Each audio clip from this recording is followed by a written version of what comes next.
ഈശോമിശിഹായ്ക്ക് സ്തുതിയായിരിക്കട്ടെ. വിവാഹം വിരൂപമാക്കരുത് എന്ന ധ്യാനചിന്ത നമ്മൾ തുടരുകയാണ്. ഈ ചിന്തകളിലൂടെ കടന്നു പോകുന്നവർ ജീവിതത്തിൽ തിരുത്തേണ്ടത് തിരുത്തണം. അതുപോലെ തന്നെ എല്ലാ വിവാഹിതർക്കു വേണ്ടി മാധ്യസ്ഥം വഹിച്ച് പ്രാർത്ഥിക്കണം. അപ്പോഴാണ് ഇതിൻ്റെ ഫലം സമൃദ്ധമാകുന്നത് എന്ന കാര്യം നമ്മൾ മനസ്സിലാക്കിയിരിക്കണം. നമ്മൾ ഇന്ന് ധ്യാനിക്കുന്ന വിഷയം, വിവാഹിതരാകുന്നത് 3 പേരാണ്.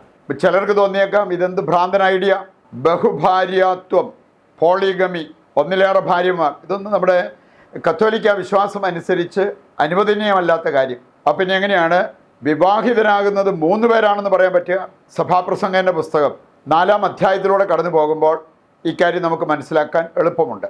അതിൻ്റെ വെളിച്ചത്തിൽ നമ്മൾ ചിന്തിക്കുമ്പോൾ മുപ്പിരിച്ചരട് എന്ന് പറയുന്നത് ഭാര്യയും ഭർത്താവും കർത്താവും ചേരുന്നതാണ്. അതുകൊണ്ട് 3 പേര് വിവാഹിതരാകേണ്ടത് 3 പേരാണ് എന്ന് പറയാൻ കാരണം അതാണ്. പ്രിയപ്പെട്ടവർ, ശരിക്കും വിവാഹം സ്ഥിരമാകുന്നത്, ഐശ്വര്യപ്രദമാകുന്നത് ചില ബന്ധങ്ങൾ ദൃഢമാകുമ്പോഴാണ്. ഒന്നാമത്തേത്, ഭാര്യയ്ക്കും ഭർത്താവിനും കർത്താവിനോട് ഒരു വ്യക്തിബന്ധമുണ്ടാകണം. ഭാര്യയ്ക്കും ഭർത്താവിനും പരസ്പരം ഒരു വ്യക്തിബന്ധമുണ്ടാകണം. ഭാര്യയ്ക്കും ഭർത്താവിനും അവരുടെ കുടുംബാംഗങ്ങളോട് ഒരു നല്ല സ്നേഹബന്ധമുണ്ടാകണം. അപ്പോഴാണ് അവർ മുപ്പിരിച്ചരടായി മാറുന്നത്. അപ്പോഴാണ് അവരുടെ വിവാഹ ജീവിതം ഐശ്വര്യപ്രദമാകുന്നത് എന്ന് നാം മനസ്സിലാക്കിയിരിക്കണം. ഒരു സംഭവം ഞാൻ കേട്ടതാണ്. ധനികനായ ഒരു വ്യക്തിയുടെ മകളെ കല്യാണം കഴിപ്പിച്ചു. അതിൻ്റെ വെഡിങ് സെറിമണി അതിമനോഹരമായിരുന്നു, വളരെ ലക്ഷൂറിയസ് ആയിരുന്നു. കൊടിവെച്ച കാറുകളിൽ വന്ന് അതിൽ സംബന്ധിച്ച് ആശംസകൾ നേർന്ന നിരവധി ആളുകളുണ്ടായിരുന്നു. എത്ര ആഡംബരമായിട്ടായിരിക്കാം ആ വിവാഹ ചടങ്ങ് നടന്നത്. പക്ഷെ കല്യാണം കഴിഞ്ഞ് 6 മാസം പോലും ആയില്ല, മകള് അവളുടെ ഭർത്താവിനെയും ഭർത്താവിൻ്റെ വീട്ടുകാരെയും എല്ലാം അസഭ്യം പറഞ്ഞ് അത്യാവശ്യ സാധനങ്ങൾ അവളെടുത്ത് അവളുടെ വീട്ടിലേക്ക് മടങ്ങി. അവളുടെ വീട്ടുകാർ പല രീതിയിൽ നോക്കി ഇവരെ രമ്യതപ്പെടുത്താനും അവളെ തിരിച്ച് ഭർതൃഗ്രഹത്തിൽ കൊണ്ടേയാക്കാനും. അവൾ സൂചിപ്പിച്ച ഒരു കാര്യം, ഞാൻ നിങ്ങൾക്ക് ഭാരമാണെങ്കിൽ പറഞ്ഞാൽ മതി, ഞാൻ വല്ല ആത്മഹത്യ ചെയ്തേക്കാം. അങ്ങനെ പറഞ്ഞതുകൊണ്ട് പിന്നീട് അവളെ നിർബന്ധിച്ചിട്ടില്ല ഭർതൃഗ്രഹത്തിലേക്ക് പോകാൻ. ഒരു കാര്യം നമ്മൾ മനസ്സിലാക്കണം, വിവാഹം സുരക്ഷിതമാകാൻ, വിവാഹം അനുഗ്രഹപ്രദമാകാൻ വിവാഹ ചടങ്ങ് മോടിയായ പോരാ, അത് മോടി പിടിപ്പിച്ചാൽ പോരാ. അതിനേക്കാൾ പ്രധാനപ്പെട്ട ഒരു കാര്യമാണ് വിവാഹിതരാകുന്നവർക്ക് ദൈവവുമായിട്ടുള്ള ഒരു വ്യക്തിബന്ധം.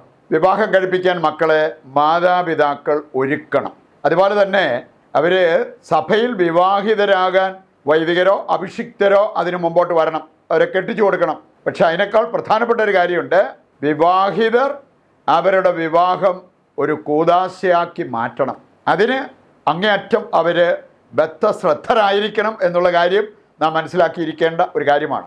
നിരന്തരമായ പ്രാർത്ഥന, അതുപോലെ തന്നെ ജീവിത പങ്കാളിയോട് ചേർന്ന് ക്ഷമിച്ചും സ്നേഹിച്ചും പങ്കുവെച്ചും ഭാരം വഹിച്ചും അവരുടെ ദാമ്പത്യം മുമ്പോട്ട് കൊണ്ടുപോകാനുള്ള മനസ്സ് ദൈവം മക്കളെ നൽകുമ്പോൾ ആ മക്കൾക്ക് വേണ്ടി നിലകൊള്ളാനും അവരെ ദൈവത്തെ കൊടുത്ത് വളർത്താനുമുള്ള ആ തീരുമാനം, ഇതെല്ലാം ദമ്പതിമാർക്ക് വളരെ ആവശ്യമായിട്ടുള്ള കാര്യങ്ങളാണ്. നമ്മൾ കാണുന്നുണ്ട് സഭാപ്രസംഗൻ 4-ാം അധ്യായം അതിൻ്റെ 12-ാമത്തെ വചനം പറയുന്നുണ്ട്, മുപ്പിരിച്ചരട് അത്ര വേഗത്തിൽ പൊട്ടത്തില്ല. അപ്പം അതുകൊണ്ട് തന്നെ മുപ്പിരിച്ചരടാകാൻ ശ്രദ്ധിക്കേണ്ട ചില കാര്യങ്ങളെക്കുറിച്ച് നാം അറിഞ്ഞിരിക്കുന്നത് നല്ലതാണ്. ഒന്ന്, ദമ്പതിമാർ ദൈവത്തെ അറിയണം. ദൈവത്തെ അറിഞ്ഞവർ ദൈവത്തെ സ്നേഹിക്കും. 1 യോഹന്നാൻ 4:8 നമ്മൾ വായിക്കുന്നത് അതാണ്. രണ്ടാമത്തെ കാര്യം, ദൈവത്തെ സ്നേഹിക്കുന്നവർ പ്രാർത്ഥിക്കും. വ്യക്തിപരമായിട്ടും ഒന്നിച്ചിരുന്നും ദമ്പതിമാർ പ്രാർത്ഥിക്കാൻ വിളിക്കപ്പെട്ടിരിക്കുന്നവരാണ്. നിങ്ങൾ ദൈവത്തെ സ്നേഹിക്കുന്നവരാണെങ്കിൽ ഒന്നിച്ചിരുന്ന് അതുപോലെ തന്നെ വ്യക്തിപരമായിട്ട് നിങ്ങൾ പ്രാർത്ഥിക്കും. മൂന്നാമത്തെ കാര്യം, പ്രാർത്ഥിക്കുന്നവർക്ക് കൃപ ലഭിക്കും. അതാണ് പ്രഭാഷകൻ 32:14 നമ്മൾ കാണുക. അവസാനമായിട്ട് നമ്മൾ മനസ്സിലാക്കിയിരിക്കേണ്ടത്, കൃപയുള്ളവരുടെ വിവാഹം വിജയം കാണും. കാരണം വിവാഹ ജീവിതം വിജയിപ്പിക്കേണ്ട ദമ്പതിമാരുടെ കഴിവല്ല, ദൈവം അവർക്ക് നൽകുന്ന കൃപയാണ്.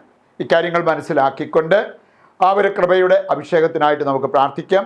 ഇതൊരു കോമൺ നിയോഗമായിട്ട് നമ്മൾ വയ്ക്കുന്നത് പ്രാർത്ഥനയും ദൈവവിചാരവുമില്ലാത്ത ദമ്പതിമാർക്ക് വേണ്ടിയാണ്.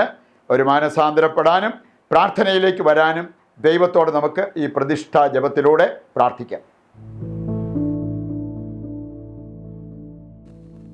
സ്ത്രീയും പുരുഷനുമായി മനുഷ്യനെ സൃഷ്ടിച്ച നല്ല ദൈവമേ, എല്ലാ ദമ്പതിമാരെയും അവരുടെ കുടുംബത്തെയും ഞങ്ങളങ്ങയുടെ തിരുഹൃദയത്തിൽ പ്രതിഷ്ഠിക്കുന്നു. പുരുഷന് ചേർന്ന ഇണയെ ഞാൻ നൽകുമെന്ന് അരുൾ ചെയ്ത ദൈവമേ, ഞങ്ങളുടെ ജീവിത പങ്കാളിയെയും മക്കളെയും ദാമ്പത്യ ജീവിതത്തിൽ ഞങ്ങൾ നേരിടുന്ന എല്ലാ സുഖദുഃഖങ്ങളെയും ഞങ്ങൾ അങ്ങേക്ക് പ്രതിഷ്ഠിക്കുന്നു. വിവാഹത്തെ വിരൂപമാക്കുന്ന സ്വാർത്ഥതയും അസൂയയും അശുദ്ധിയും അഹങ്കാരവും വെടിഞ്ഞ് വചനത്തിലും സ്നേഹത്തിലും വേരുപാകി അടിയുറയ്ക്കാൻ ഞങ്ങളെ സഹായിക്കണമേ. പ്രാർത്ഥനയും പരിത്യാഗവും വിശുദ്ധിയും വിശ്വസ്തതയും ശാന്തിയും സമാധാനവും ഞങ്ങളുടെ കുടുംബത്തിൻ്റെ മുഖമുദ്രയാക്കണമേ. സ്നേഹിക്കാനും സ്നേഹിക്കപ്പെടാനും അതിലൂടെ ഏറ്റവും നല്ല സുഹൃത്തുക്കളാകാനും അങ്ങയോട് ചേർന്ന് മുപ്പിരിച്ചരടാകാനും എല്ലാ ദമ്പതിമാരെയും അനുഗ്രഹിക്കണമേ. ആമേൻ. നമ്മുടെ ഇന്നത്തെ എല്ലാ അവസ്ഥകളും ഇന്നിൻ്റെ എല്ലാ പ്രാർത്ഥനാ നിയോഗങ്ങളും ദൈവകരങ്ങളിൽ ഏൽപ്പിച്ചുകൊണ്ട് താഴ്ന്ന സ്വരത്തിൽ കർത്താവിനെ സ്തുതിച്ച് ദിവ്യകാരുണ്യത്തിൻ്റെ ആശീർവാദം നമുക്ക് സ്വീകരിക്കാം. യേശുവേ നന്ദി. Hallelujah, hallelujah. കർത്താവെ ഏറ്റെടുക്കണമേ. ഞങ്ങളെ ഓരോരുത്തരെയും ഞങ്ങളുടെ എല്ലാ പ്രാർത്ഥനാ നിയോഗങ്ങളെയും ഏറ്റെടുത്ത് ഞങ്ങളെ, ഞങ്ങളുടെ കുടുംബത്തെ, ലോകം മുഴുവനെയും സമൃദ്ധമായി അനുഗ്രഹിക്കണമേ. യേശുവേ നന്ദി, യേശുവേ സ്തുതി, യേശുവേ ആരാധന.